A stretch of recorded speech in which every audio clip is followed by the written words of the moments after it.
And this is Travis from Tonix Comics with our review of new comics for the week of April 15th, 2015.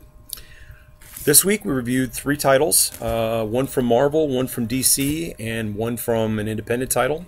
And let's just jump right in. First one we'd like to review this week is Convergence number 2.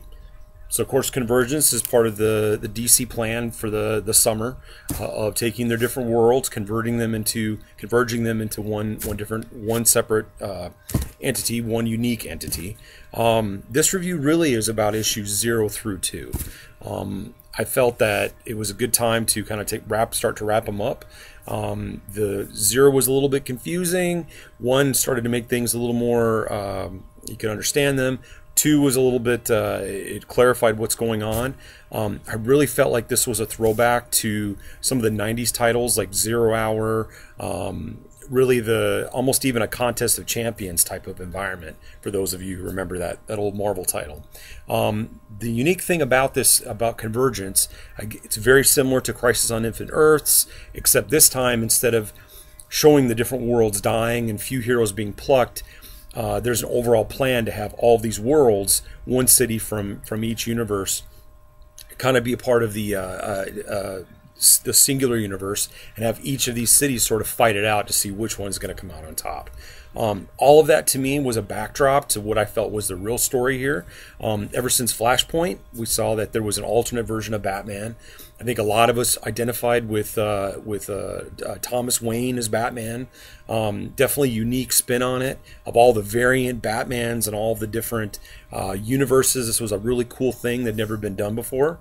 As you can see, issue 2 of Convergence has our Thomas Wayne here in the front and another guy here in the back ready to talk to him. So the book itself, definitely worth that moment of having the interaction happen. I would definitely suggest picking it up. The other Convergent titles, we're getting 10 a week. I know that may seem like a lot, but of all the things out there, you've got a meshing of people who like the New 52, those who didn't like New 52, kind of coming together and hopefully to make a stronger, better universe. The next title is one that it's a Marvel title, and I think many of you are not reading this, but maybe once Death of Wolverine happened, you maybe got a little burnt out of all the titles that kind of came after, talking about what they're going to do with the body and things like that.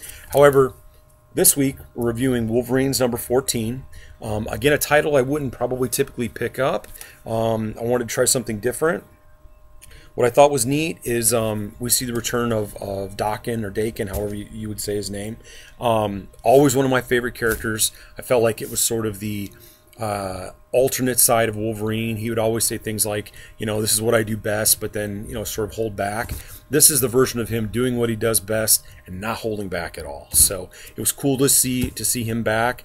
Love X-23, so I think to have them kind of together on an adventure, definitely a good read. And I would suggest, if you haven't picked them up, I know they'll probably be out on trade soon, but go back and read the back issues. They are definitely worth your time. So the third and final title might be one, again, a very strange choice for some people. I felt it was kind of a good read, and that would be Archie versus Predator. So again, this is a title I probably wouldn't normally pick up, but I felt over the last few years, the Archie team-ups have been really good. Archie with Kiss, even go as far back as Archie with Punisher. They do a good job with this. They're able to take a very innocent character and add him to something that you would never, ever pair them up with. In this case, it's sort of a spring break type scenario. Archie and the gang, they really don't know what's going on, but the Predator's kind of always lurking. And I think it's neat how they have a cliffhanger. Definitely looking forward to seeing how they can mesh a Predator in the Archie title, at least for these 4 issues. Well, that's all we have for this week, folks. Remember, every Wednesday is Tonix Comics Happy Hour. Additional 5% off your entire purchase, excluding CGCs. A great time to come in, try out a few things you've never read or thought about reading. And remember, as always, if your kid comes up to you and says, "Hey, I want to read something," buy him a damn comic book. And this is Travis. Till next week.